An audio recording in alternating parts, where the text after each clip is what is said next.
নমস্কাৰ ভাস্কৰজ্যোতি এষ্ট্ৰবাস্তু জ্ঞান চেনেললৈ সকলোকে মই পুনৰবাৰ স্বাগতম জনাইছোঁ। আজি মই আপোনাৰ লোকৰ সন্মুখলৈ এটা নতুন কণ্টেণ্ট লৈ আহিছোঁ আৰু এই কণ্টেণ্টটো মই শনি গ্ৰহৰ মীন ৰাশিত প্ৰৱেশ কৰিছে 29 মাৰ্চ 2025 আৰু এইটো 2027 চনৰ জুন মাহলৈকে থাকিব।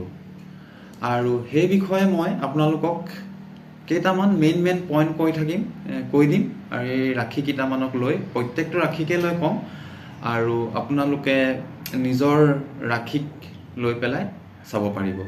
আপোনালোকৰ ৰাশিটো যদি মেঘ হয় চাব পাৰিব আৰু যদি কাৰোবাৰ লগ্নও মেঘ হয় সেই মেঘ লগ্ন চাব পাৰিব। প্ৰথমতে ৰাশিৰ পৰা চাব। মেঘ ৰাশিৰ জাতক জাতিকাৰ বাবে এটা সংঘৰ্ষপূৰ্ণ সময় আৰম্ভ হৈছে। যিহেতু শনি গ্ৰহ আপোনাৰ ৰাশিৰ পৰা দ্বাদশ স্থানত সোমাব, সেই গতিকে আপোনাৰ শনিৰ এটা যুগ আৰম্ভ হৈছে। এই শনিৰ যুগটো আপোনাক সংঘৰ্ষ দিব। ইয়াত বাধা বিঘিনিৰ কথাও ক'ম আৰু ভাল কেইটামান পইণ্টৰ কথাও ক'ম। সংঘৰ্ষ দিব।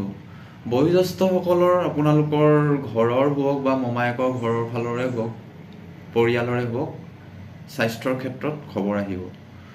আপোনালোকৰ বিদেশ যাত্ৰা আছে, বিদেশৰ লগত জড়িত হ'ব পাৰিব। ধাৰ্মিক যাত্ৰা আছে আপোনালোকৰ সাংঘাতিক খৰচ হ'ব আৰু মানসিক অশান্তি থাকিব। ৰাতি নিদ্ৰাত বাধা পাব, টোপনি ভালকৈ নাহিব, মানসিক অশান্তি এটা থাকিবই, খৰচ হ'ব আপোনালোকৰ। আয় যিদৰে হ'ব ব্যয়ো হ'ব, সেয়া নিজৰ কাৰণেই হওক পৰিয়ালৰ কাৰণেই হওক, যিকোনো ক্ষেত্ৰত। মুখৰ বাণী কঠোৰ হ'ব আপোনালোকৰ।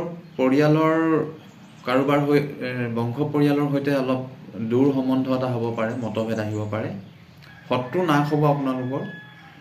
ঋণ ল'বও পাৰিব আৰু ঘূৰাই দিওঁতে কিন্তু দেৰি হ'ব। শত্ৰু চিনি পাব কিন্তু শত্ৰু নাশো কৰিব পাৰিব। পিতৃৰ সৈতে মতানৈক্য হ'ব আপোনালোকৰ। পিতৃৰ সৈতে মন নিমিলিব। পিতৃৰ লগত কেতিয়াবা তৰ্ক হ'ব পাৰে মেঘ ৰাশিৰ জাতক জাতিকাৰ। নতুন কৰ্ম সংস্থাপন হ'ব আপোনালোকৰ। কৰ্ম সংস্থাপন হওক, চাকৰি হওক, ব্যৱসায় হওক হ'ব, কিন্তু সেই ব্যৱসায়টো আপোনালোকৰ সংঘৰ্ষটো থাকিব। চাকৰি যদি নতুনকৈ হয় আপোনালোকৰ কি হ'ব, নিজৰ মনৰ পচন্দ নোহোৱা ঠাইত আপোনালোকক পষ্টিং হ'ব পাৰে বা চাকৰি কৰা সকলৰ কি হ'ব, স্থান পৰিৱৰ্তন হ'ব, ট্ৰেন্সফাৰ হ'ব পাৰে মেঘ ৰাশিৰ জাতক জাতিকাসকলৰ। মমায়েকৰ ঘৰৰ সৈতে সম্বন্ধ সম্পৰ্কত অলপ উদাসীনতা আহিব পাৰে। ব্যৱসায়ত ধৈৰ্য ধৰিব লাগিব আৰু আপোনালোকৰ কৰ্মক্ষেত্ৰত সাৱধান হ'ব। বিদ্যা ক্ষেত্ৰতো আপোনালোকে লাহেকৈহে ফল পাব। বিদ্যা বাধাও আহি পৰিছে আৰু হস্পিটেলৰ যুগৰ কথা মই কৰিছোৱেই।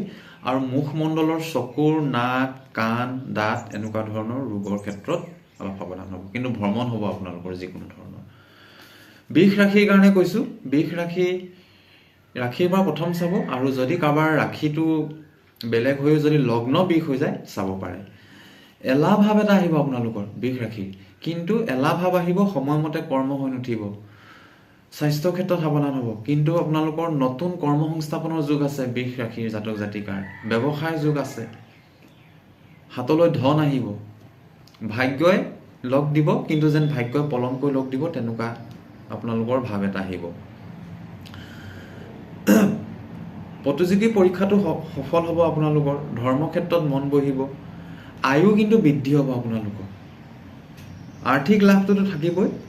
কৰ্মক্ষেত্ৰত আপোনালোকৰ যাত্ৰা হ'ব পাৰে, কৰ্মক্ষেত্ৰত অলপ পৰিৱৰ্তনো হ'ব পাৰে আৰু কৰ্মক্ষেত্ৰত আয়টো হ'ব আপোনালোকৰ। আয় হ'ব, ধন টকা পইচা আহিব আৰু সেইদৰে আপোনালোকৰ আৰু ঘৰখনত মাংগলিক কৰ্ম হ'ব, নিজৰে হওক বা পৰিয়ালৰ কাৰোবাৰ হওক বিবাহ হ'ব। আৰু যিসকল বিবাহিত তেওঁলোকৰ সন্তানৰ স্বাস্থ্যৰ ক্ষেত্ৰত আৰু সন্তানৰ শিক্ষাৰ ক্ষেত্ৰত অলপ চকু দিব।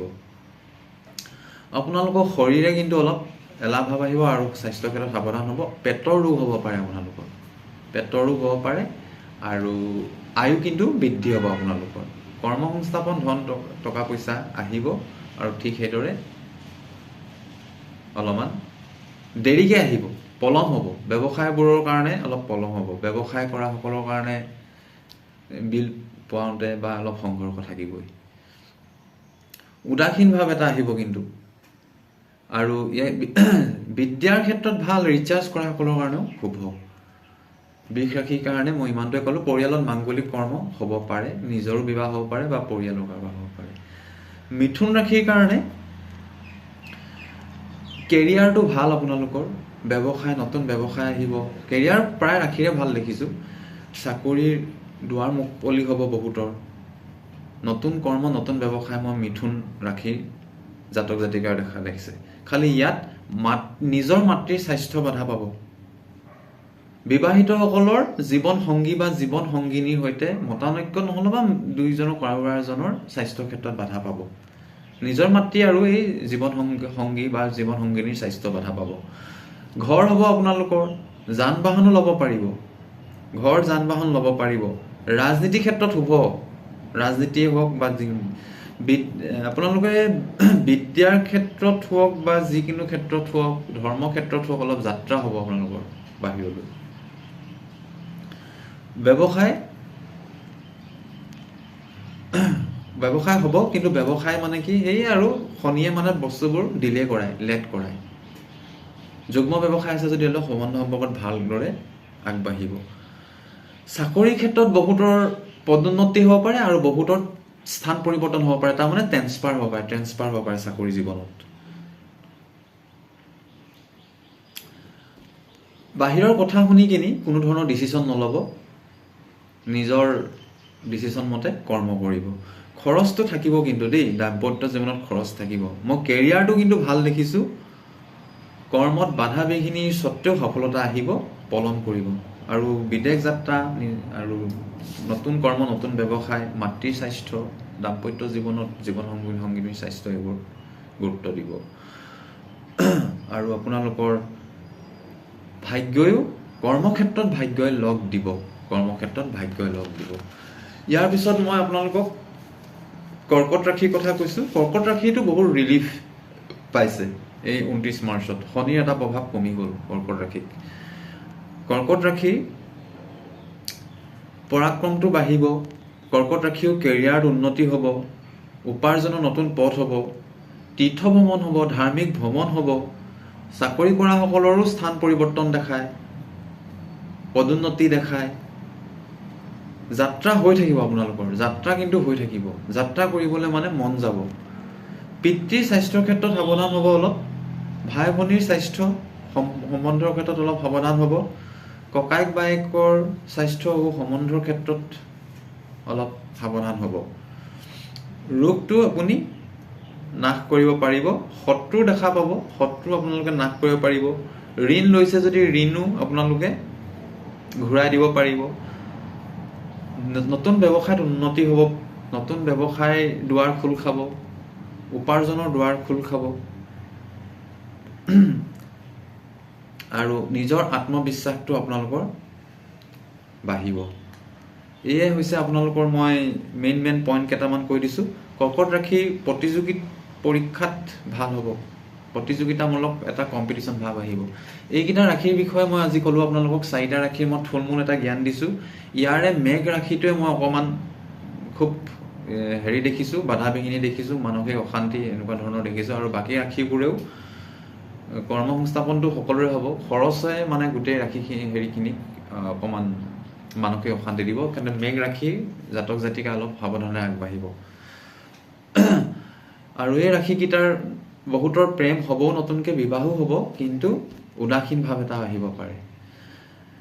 মোৰ এই ভিডিঅ'টো আপোনালোকে শ্বেয়াৰ কৰি দিব। মই আজি 4টা ৰাশি কথা ক'লোঁ। আপোনালোকে আহিবলগীয়া দিনত মই আকৌ বাকী থাকি যোৱা 8টা ৰাশিৰ কথা ক'ম।